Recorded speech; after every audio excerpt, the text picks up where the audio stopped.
get so mad, there's no controlling me. My thoughts get so bad, I'm like, oh God, here goes. I lost all feeling from my head to my toes. You said some shit that I can't let go, so just stay tuned for the rest of the show. So you may or may not know, I know in America, Black History Month is in February. Mm-hmm. I love that it's the shortest month of the year that's been given to the Black History Month. God bless America. Yeah, you know, but America's gonna America. So we have it in October. And obviously, the reason I wanted to speak to you, it's inherited from America. It's not something that the Brits thought of. Mm-hmm. Having grown up, I mean, I've got lots of thoughts around why we have the month at all and why we still need it, whether we need it, mm-hmm. and all of those things. And I remember even when I look at our education system and the kind of history that we were taught in school, and one that really springs to mind is we were always taught about Florence Nightingale, the nurse with the lamp. And I was a qualified teacher before I knew who Mary Seacole was. And you know, it's those bits of distorted history. And I know every country does it. Every country wants to make themselves look bigger. You know, if you look at old maps, tiny Great Britain was always shown in the center of a map as really, you know, this master of the universe. Right. And in some maps, there are parts of the world that are not even on their maps for certain countries. So I get all of that. But what does it mean to you? I personally feel the Americans do it better, but I don't know. Yeah, and you know, obviously I don't have that experience of experiencing Black History Month in the UK, so I don't know how to say it in context. But in the US, it is definitely has been an important opportunity to reflect on the greatness that it means to be a Black American in this country. Even as I, you know, from growing up in grade school to the present day, we often have so many opportunities, and American society does a really good job of diminishing Black culture, value, and identity in this country. That is the one time that we get to be loud and proud about who we are and our contributions to this great nation. And I say that with a lot of pride because, you know, I had this conversation with my daughter couple of years ago. She was, you know, this was coming up on the 4th of July, Independence Day. And she was like, I don't like being American. And I was like, time out.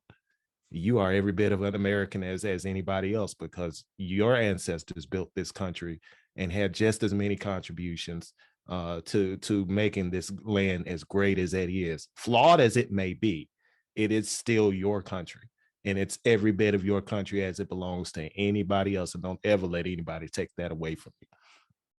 And so that's kind of what Black History Month means to me, is celebrating that identity that we have as Black Americans, and the contributions that we have to this country. Because, you know, in a lot of ways, our kids, to your point, they don't even really get that history until those moments. And even in those moments, you have to be really careful about minimizing even that aspect of it, because there is so much greatness that happens every day all around you that you might not even realize, might not even celebrate, might not even appreciate.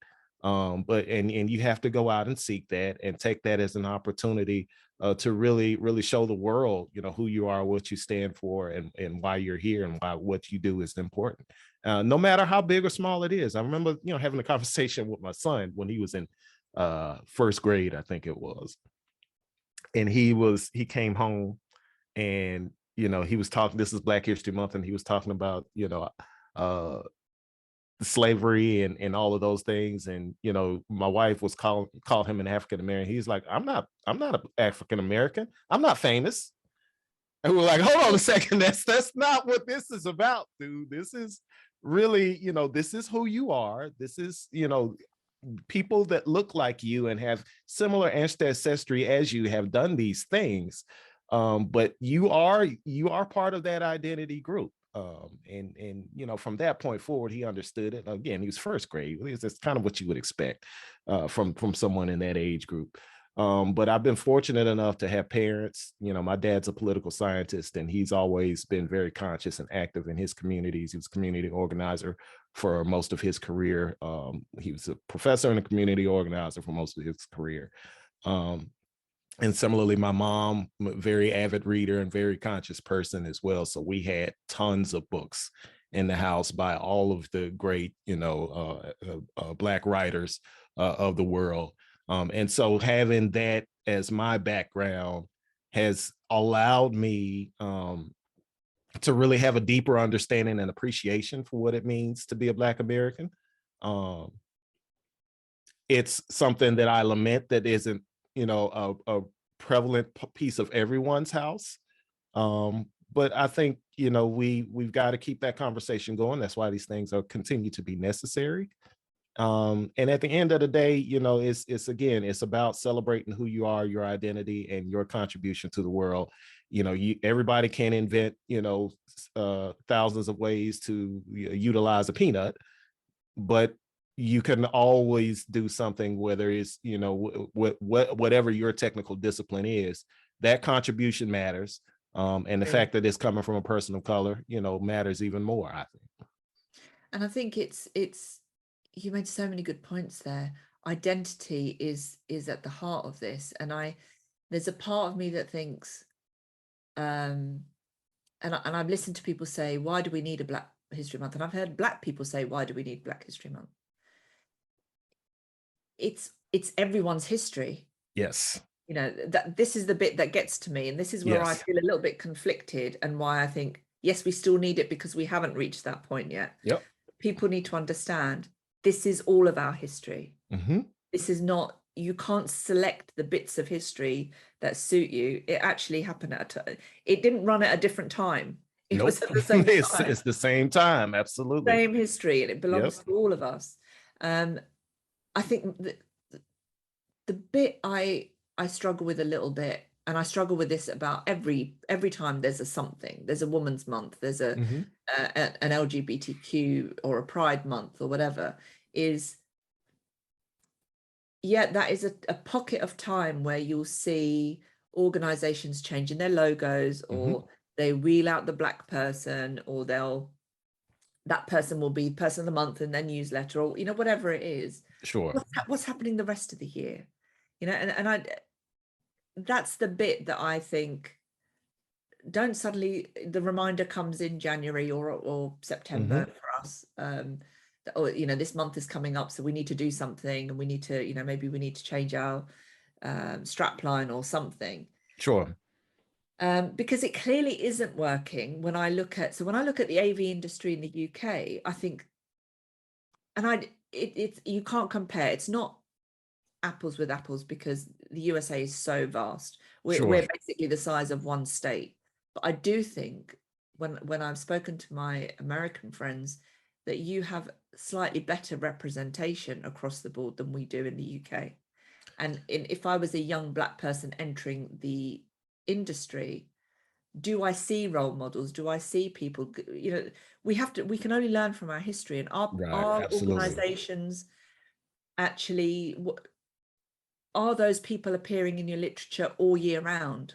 Are you actually promoting those people? What are you doing to help them career-wise? Yeah, and I can say, having been in the industry for over about 20 years, it's definitely better as of about 5 years ago than it probably was the first 15. Because like most people, I stumbled on this industry as well. And it was, when I got into it, I've always been on the corporate side as a support technician and technology manager and all of those kinds of things. But whenever I'm doing a job, I mean, I can count on two hands how many Black people I've seen work in those jobs. And they're typically exclusively, at least they have been historically, exclusively technicians and, those kind of entry-level roles. Field techs, cable pullers, and those kinds of people. I've started to see more project managers, started to see more programmers, like I said, over the course of the past 5 years or so. But where I still struggle, and I think we still have a lot of work to do, is at the leadership level. So when you ask the question, do people see role models? I think they do now. Definitely, I think there are more role models in the industry than when I was first beginning my career. I'd like to think that I am that person, and I take that responsibility very proudly, because, you know, for me, it's about economic opportunity. It's not even about the AV industry. It's about showing people a path to make some money to feed their family that they may not have understood or realized was there otherwise. Because I have enjoyed a lot and been able to do some very nice things, and where I say it, but I'm not okay with that. Like, I want to lift somebody else up and show them that they can do it too, and make sure that they have that space and opportunity to do that. And you know, so I take it as my responsibility now from where I sit and the platform that I have to promote that and ensure that, you know, that next person, you know, that those kids that are coming out that are around my son's age, you know, can step in and really see themselves in a career path to like I said, being able to provide for their families, because those opportunities in our community in the US are few and far between. People don't really realize how limited those conversations are. I don't ever slow up, no, I don't take shit. I got no love for the fakeness. If you wanna play tough and wanna hate this, I'll always show up. I don't ever slow up, no, I don't take shit. I got no love for the fakeness. If you wanna play tough and wanna hate this, I'll always show up and make a statement. I don't ever slow up, no, I don't take